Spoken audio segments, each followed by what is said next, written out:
Our speaker of the day is Jan PA0PLY. Jan is an experienced VHF, UHF operator, contester and moon bouncer. Because of that, he was also very involved in getting PI9CAM on the air for the first time in 2008. But he also does moon bounce at his home QTH.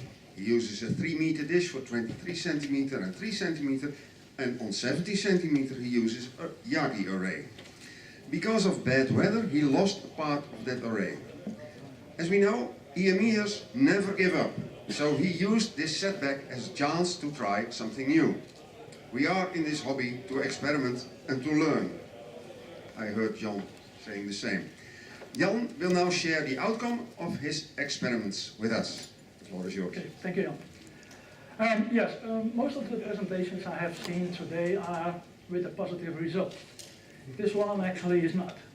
But at least it gives you experience, and as Jan said, because of the disaster, I lost part of my antenna systems, and that makes me say, okay, maybe now it's time to change my antenna setup. To have, besides horizontal polarization, also a part of vertical polarization. Rather than Flavio, who was into polarization section more deeply involved and used mathematical results, I just shared information from the web and put some fundamentals together to see if that is possible to have a vertical polarization next to the horizontal polarization. So I looked into fundamentals. What is available from the website? Can I learn from that? And how is it behaving? Actually, besides Faraday rotation, many people in this crowded area, we see a lot of man-made noise coming on 70, which degrades the reception area. But that is something you have to cope with and you cannot change. For Faraday rotation, most of the stations, they use linear polarization, and it will affect by Faraday. It goes twice, so it means that it's changing 2 times. If you look into the speed of rotation on 70, it is about 9 times slower than on 144, on 2 meters. That makes that on 70 centimeters, sometimes you are completely locked out and you cannot work any station.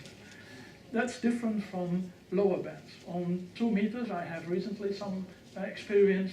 You see that the fluctuation of Faraday rotation is quite often, and it's just a matter of waiting. If we look to polarization errors, as Flavio already showed you in a more mathematical issue, offsets from polarization up to 20 degrees shouldn't be a problem. If you go up to 40 or even 45 dB, you introduce an extra loss of more than 3 dB, which is for small stations actually not affordable. Besides this, there is also the geometrical effects being between, let's say, Europe and the USA, and on the other side to Japan. Most of those things actually are coped, because here in Europe we use horizontal, while the US people most of the time use vertical. So most of the time we don't see problems on that. Besides this point, there is another issue which tells you the changes of polarization while the moon is moving from moonset to moonrise. That will also change the polarization, and that can affect also the total effect we will see when you try to contact some persons. Actually, this table might be known by some people here because it came from somewhere, and we will see, depending on the position and depending on the Faraday rotation, that there are many issues to have people working or hearing, or even you have a lockout. With all this information, it's grabbed from the internet, but now it's on one presentation. It might be easier for people who are just having the same problem and coming back to this. Actually, if you look to my antenna system, I use quite small antennas, and that's because I live quite close to the coast. The antennas is designed of DL6W, which is 3 meter 20 long, and then we come to the Dutch gauge, It means 3 meter 20 is one pipe with 6 meters, and you throw away most of the pipe itself. So this antenna is a little bit modified to be within 3 meter, actually 2 meter 98. And the advantage of that is that the front to back ratio improved to about 37 dB, which is of course interesting for moonbounds. The total gain of this system is about 23 dBd. As I said in the beginning, I lost a part of my antenna because of the storm, and because of that, and I cannot reach it very easily, I have to use a crane for that. I removed the other section and built it up with a vertical section. So now I have one section in horizontal and one section in vertical, and they are coupled together with a 3 dB coupler. That's another issue. Of course, this coupler will give you probably some influence from one section to the other section, but building up, it was much easier to do this because the coupler itself is in the center of the antenna mast, and I can reach it anyway. So basically the idea was see what happens and think about how is the diagram when you use two of these set antennas. Is it horizontal and a little vertical, or is it on 45 degrees? I talked to many people, but nobody can assure that is one of either. So we have to test it and find out what it is. Anyway, if it doesn't work, I can put a switch, and that switch compared to the initial system with the 3 dB gives me a pure antenna pattern, either horizontal or vertical, and I can put all my power in one polarization. So that gives me much more opportunities to do. Secondly, when you use a coupler, you will introduce additional noise coming from, let's say, the vertical section into the horizontal section, which is also negatively. So based on this idea, we made up some test programs. I used Peter, PA0PLY, and later on Rob, to see if we can compare, because we live all quite close to each other, let's say within 30 kilometers. So let's say polarization issues should all be the same. It's more or less better to see if my system has the same capability as those systems. Then, besides that, I also talked to Frank and C1I, and we set up some testing. While we are QSOing, he always noted the polarization he received me. And that will probably give us also some idea if it is interesting to have horizontal and vertical combined or whatever. Then we did do some comparison between single polarized stations and see if I lose power or if I'm in advantage when the polarization changed to a vertical compared to somebody who is only horizontal. Next to that, because nobody could tell me what is the diagram of my system, we should set up some measurements and see if it comes to horizontal, vertical, or something on 45 degrees. Unfortunately, this program hasn't been done, and because of many reasons, it's not easy to set up, and simply we didn't have the time for that. When we look to the practical situation, I tested with Peter. At that time, he had this 4 times 24 elements LFAs, which should have the same gain as my antennas when I have 8 antennas set up. And later on, we tested also with Rob, because Peter lost his antenna because of the storm. And recently, I learned that he is now setting up new antennas using the YU1 CF antenna systems. So Peter will be back on 70 centimeters quite soon.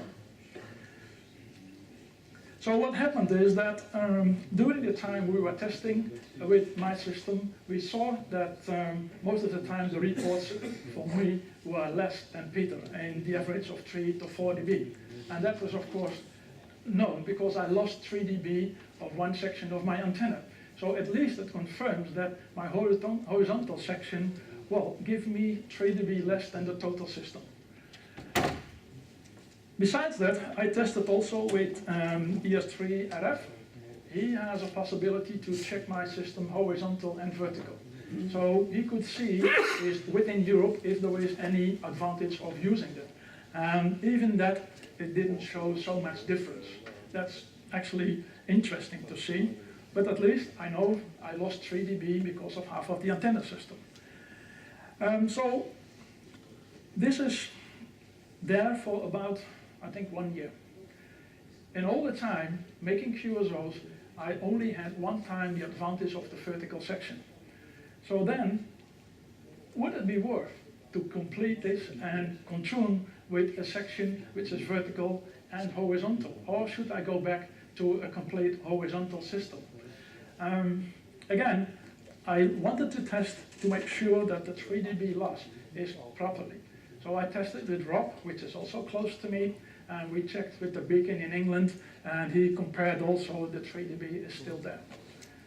So that is basically set up from the hardware. Frank shared with me his logbook for about 2 years. It's a lot of information. When I looked into that, the conclusion is that from USA, most of the contacts internally in USA is horizontal to horizontal, while we go to Europe most of the time vertical to horizontal, which is actually normal because of the geographical situation. Unfortunately, there was in his log insufficient information to see what happens to the Japanese areas. Unfortunately, he has just a few contacts with that, so I cannot give you any information that. Besides that, he has some contacts between the hundreds where he has modified his antenna system to 45 degrees to have an optimum situation. So even that is very rarely to be able to have a good contact. Of course, when you do contesting, it is interesting to move it on the option. Well, besides this, I talked to Jan PA0PLY. He is, I think, one of the best guys on 70, has good ears. So I just told him about his antenna system and the experience. So Jan said, yeah, of course, when you change polarity, you must cope with the situation that it can be different from TX sides and RX sides. So if you have a slow system moving your antenna in polarization, you won't be in advantage because TX and RX is quite quickly after each other. So you have to change it very rapidly. So with the slow moving systems, you can't do that. Besides that, he said, from my experience, when I have antennas like this, all on one polarization, I have the maximum gain. And it is a matter of waiting. And 70, it takes some time, but as soon as the polarization helps you, you will be sure there because your gain is maximum. So that is actually what Jan said, and he said also in the past, and all people who are on 70 know him, he is a very extended system and he knows, he receives very well. So based on that, he said, well, and sometimes I have to wait. Maybe a day, maybe the next day, but when it comes in, I can get it. Then this morning we saw from Bernd, the L7APV. Also his experience comes out this morning in the presentation. His 128 Yagi system is only horizontal, while he was testing initially to see if it is worthwhile to have a half system in vertical and a half system in horizontal. And he actually admits the same about geometrical situations and a matter of time doing that. But now with this monster system, perfect, he will hear everything, I think. So when we look to the antenna system right here, here in Holland we have to cope with space. And we have to cope with crowded areas, and we can't set up systems like Jan does in Berlin. So that makes that the systems we have here in Holland is quite small. Like here, my system is now 8 times 13 elements. Gain is, because of this coupling system, is 20 dB. While Peter runs up to 23 dB. And also Rob has small antenna systems of the 7YBN, which is also about 22 dB of gain. Frank, NC1I, has 48 antennas, front mounted, 15 elements, rotation, fully capability, and about 30 dB gain. Then we come actually to the situation which I call a rich man, not in terms of money, but more in terms of space. Like Zenik, he can put up a 10-meter dish, and then with this rotatable system in front of the dish, for him it's much easier to quickly change any polarity. And now with his small system, he uses the same type of polarization for 70. So for me, using a 3-meter dish, it could be an advantage and put this polarization system on my dish rather than using the ID antennas. Yeah? Well, I don't need to tell anything about this. This is halfway. Well, Ben was just proceeding and finished this activity this morning.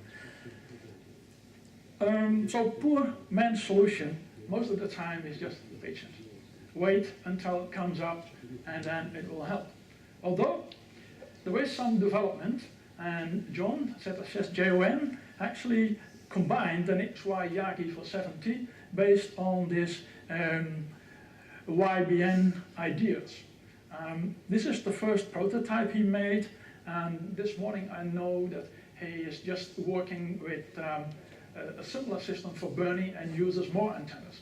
So it's quite interesting to see if that works on 70, and then you can use an I and Q system and have a cross-polarization situation which is very useful, like on 2 meters. He's not the only one. There's also Conrad, PA0PLY. He is just doing the same and is based on this commercially available antenna from YU1CF. Also again, it's in process, and probably within half a year or so we know much more about the experiments they do. So basically, for this, I learned about this, and actually my next step will be to remove my antenna verticals back to horizontal and have everything as much as possible on one line in horizontal mode. You will actually need a certain amount of gain to be EME capability. That would mean if you would like to set up a horizontal and vertical system, you should be sure that there is sufficient gain in one of the antenna sets. Otherwise, you won't make, and you are stuck halfway with the amount of QSOs you can make. Then, what I say for small, when you have polarization changes and you have a changing system, a slow system will help you, but not for the whole game. It will help you probably on TX side, and particularly when you do a JT system, you have to cope with the 1-minute cyclus. So if you go CW, you have much more time and you can change it in one way and run the QSO in that. But that is for the small changing system. Coupling antennas, like I did, is not a good idea. So forget about that, and hopefully with the guys who are now working on a cross-polarization system, we might have a good system in the coming future for that. No? Okay, it's a small presentation. I used a lot of people to have information from that, and hopefully you enjoyed that. Thank you.